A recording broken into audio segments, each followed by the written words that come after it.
Well, today is the day that I get the chassis for the 47 Fleetline AeroSedan on the ground for the first time. So what I gotta do real quick before I get this on the ground is I gotta make up some temporary air lines for the airbags. So I'm just going to bridge across the rear airbags with a T and then come out, and I have a fitting that has a Schrader valve in it, so I'll be able to air them up and bleed the air out, and I'll do the same for the front so we can independently raise and lower the front. So I'll do that, and then I'll go grab the rims and tires and put those on and put a little air in the airbags, and we'll get this thing on the ground, see what it looks like. And so today I want to test the range of motion. I want to make sure that the frame lays all the way out on the ground and see if there needs to be any more clearancing for the airbag, any more clearancing for the tie rods. Make sure that the rear forelink has the full range of motion. Test out the change in the pinion angle as it goes through the ride height. And then I also want to see how much lift the rear system has and how much lift the front system has. I mean, I know the specs on the airbags themselves, and since the bags are right on top of the axle, if they have 7 inches of lift from full compression, that's what we should get. And I know the maximum PSI ratings for them, but the front, being that it's on control arms, it'll actually have different lift, actual lift, than what the airbags are rated for. So I think the front is going to have more lift than the rear, which is nice for anytime I got to pull into a parking lot or driveway with a gutter or anything like that. Need to make sure that the ball joints don't run out of deflection. I've already cut the cups off of the upper control arms and shortened the upper control arms by about 1/2 inch, and then I reclocked the cups to put it in the center, to put the kingpin in the center, so that as it goes through the travel, it should have more room for deflection.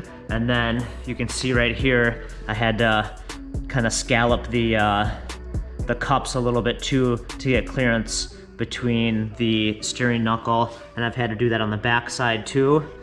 And I've done a little bit of light cleanup right here, just in case the bag contacts it, then it's not a sharp edge. And so one of the things I am planning on having to do with the front suspension here is put some type of travel limiter in there, because I think the airbags are going to be able to inflate past the amount of deflection we have in the tie rod end and the upper ball joint. But we'll see, that's what we're going to find out today.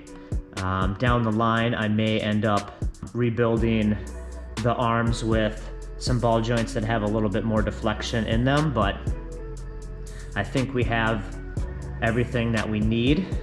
And so I also want to get the toe set and the camber set so that it's as close to what it's actually going to be when I'm rolling down the road, and so I can check out the amount of camber change as it goes up and down on the suspension travel, and see the toe change as well. I did have to move the steering rack up about 5/8 of an inch because I had to section out the whole bottom part of the front cross member so that the car could lay out.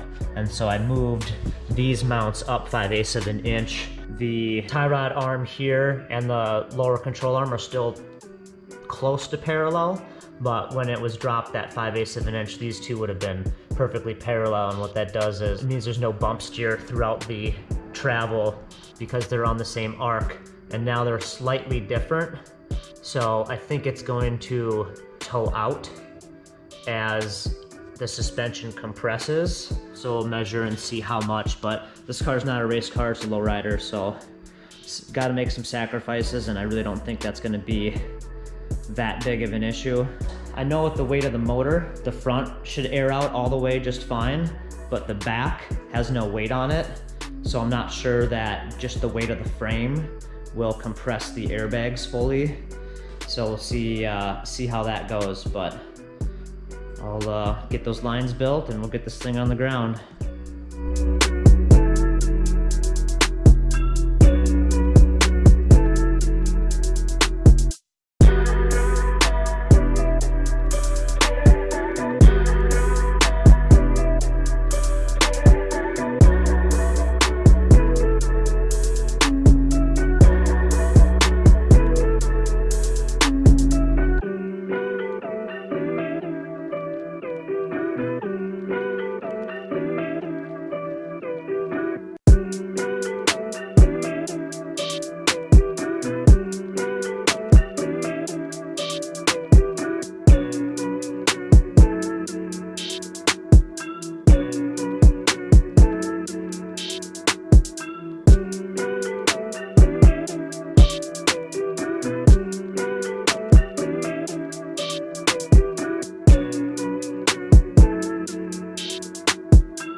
up, wasn't it? Then it come back down, and it then went on around.